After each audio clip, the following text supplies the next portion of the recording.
short story I wrote called Camp.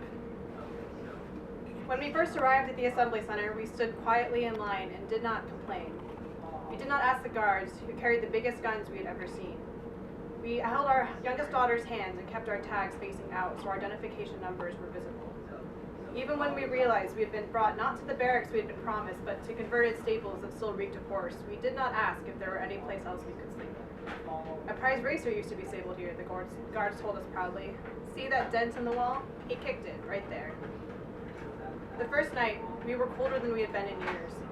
We huddled close to our children, arms reaching over their small bodies to clasped hands. The roofs leaked. The walls were thin. We woke to the sound of wind and creaking wood and thought we were back on the boat from Hokkaido to San Francisco. We lay awake to the sobs of a woman 3 stalls down who did not stop weeping for 3 days. One of our sons played baseball in his dreams and wept when he awoke and remembered the guards had confiscated his bat at the gates of the camp. It could be used as a weapon, they told him.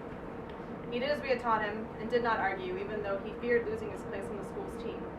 What if he forgot how to play, he asked us, and he had no answer that could satisfy him. At first, we were hopeful the war would only last a few months.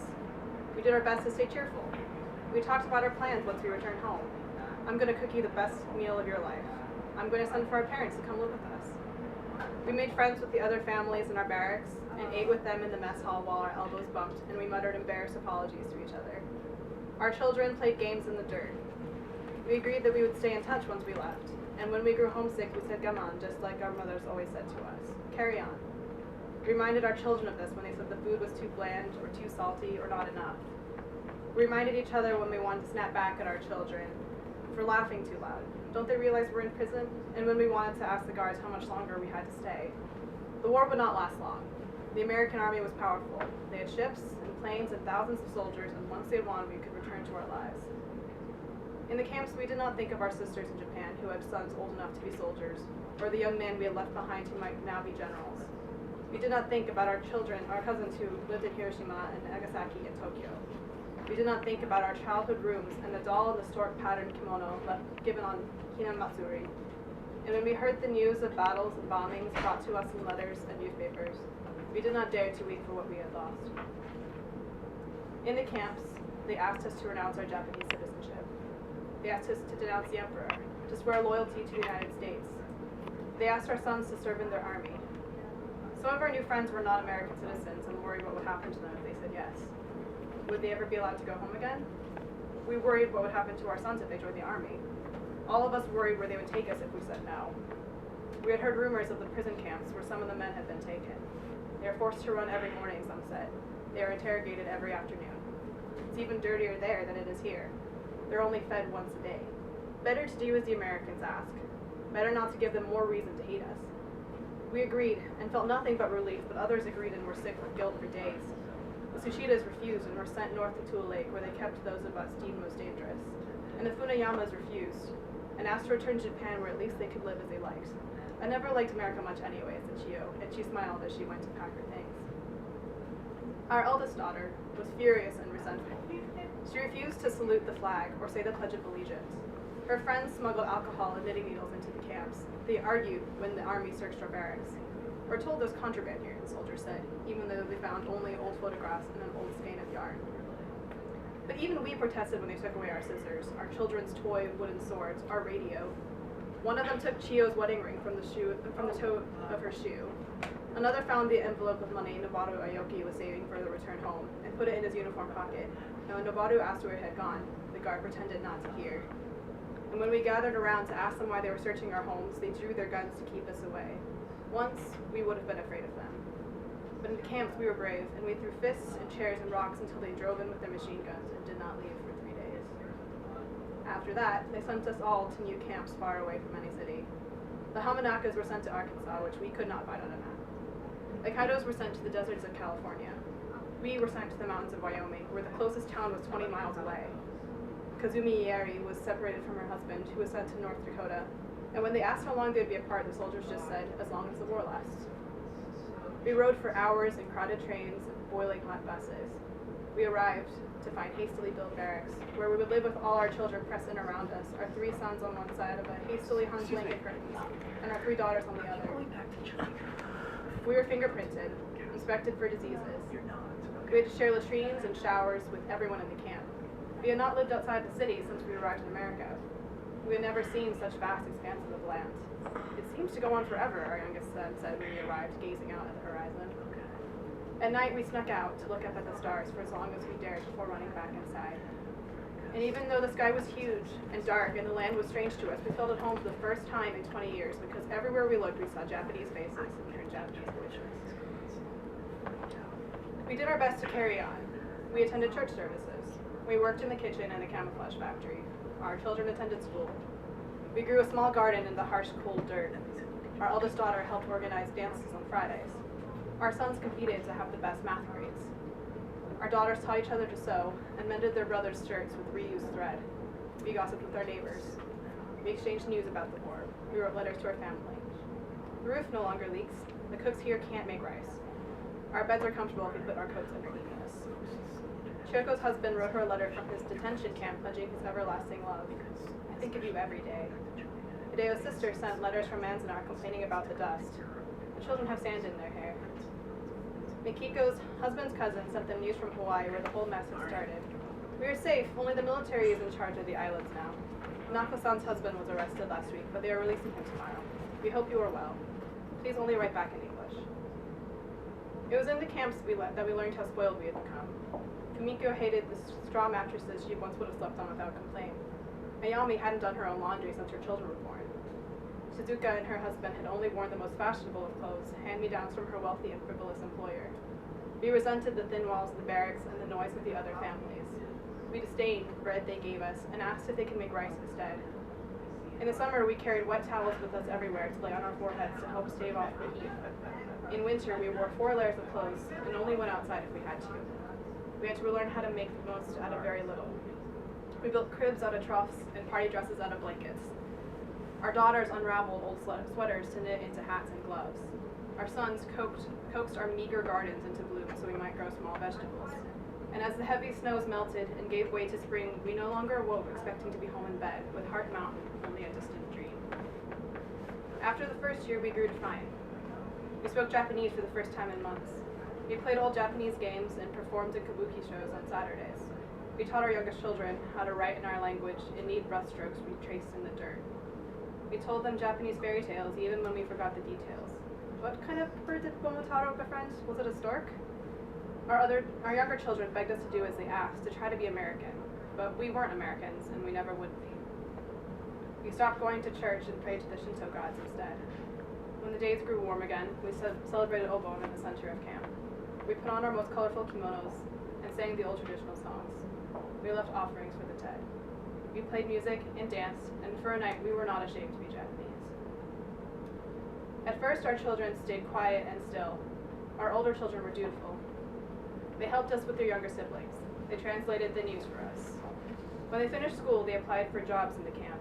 They worked in the laundry scrubbing sheets just as we had in San Francisco. They taught the camp cooks how to make rice.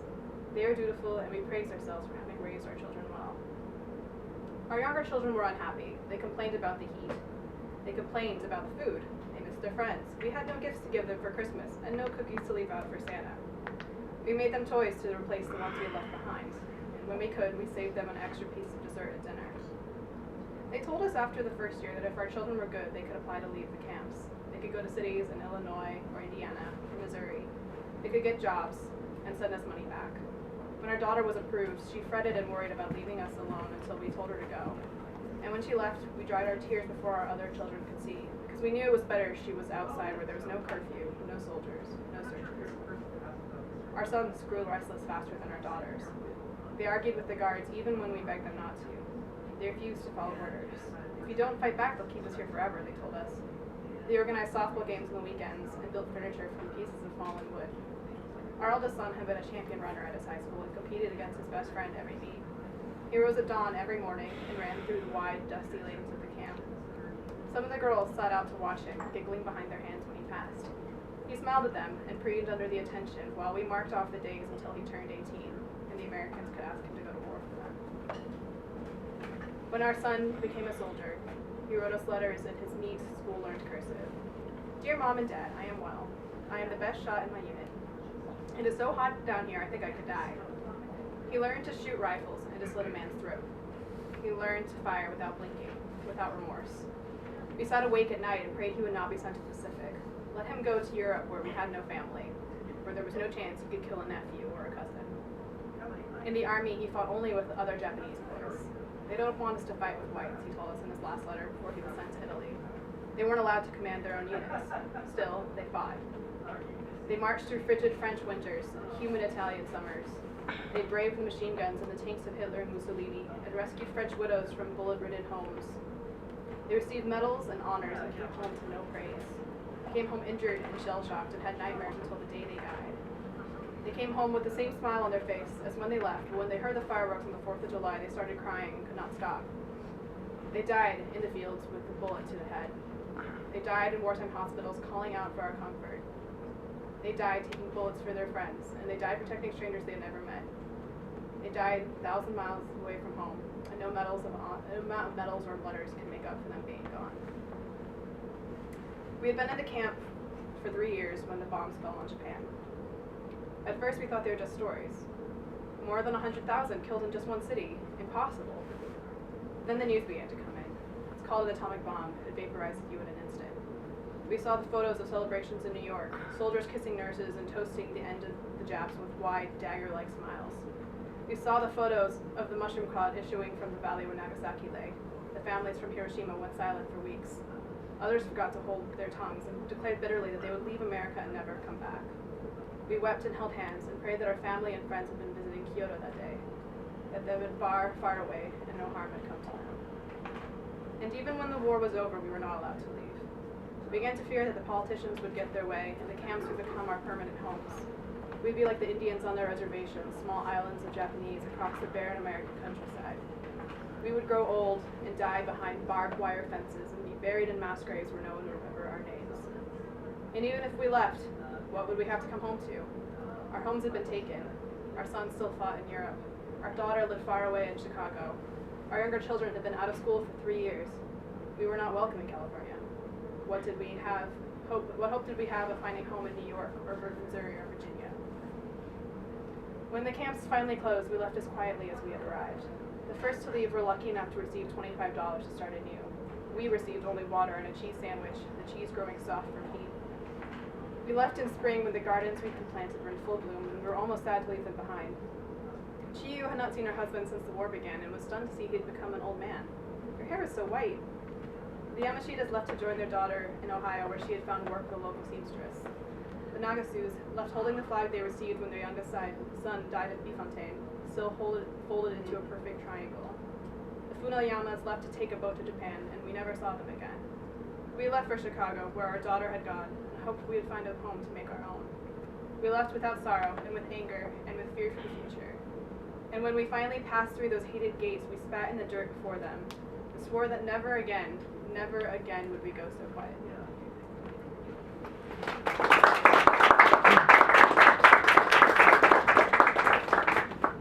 So before we start the Q&A, I'm going to read a bunch of thank yous. For those of you who aren't part of the magazine, this won't be super interesting, but I think it's something we ought to do. So I want to thank our managing editor, Katie Sipos. I want to thank our fiction editors, Chris Poole and Roma Dash. Our feature editors, I'm reading these too fast, sorry. Our feature editors, Sarah Catterett and Tim Johnson. Our poetry editors, Josh Jackson and Andrea Filipu. Our nonfiction editors, Emily Nupp, Allison Ziebka, and Mariano Tinoco Rivera.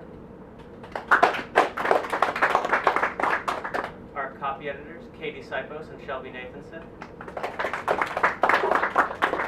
Our film editor, David Braga.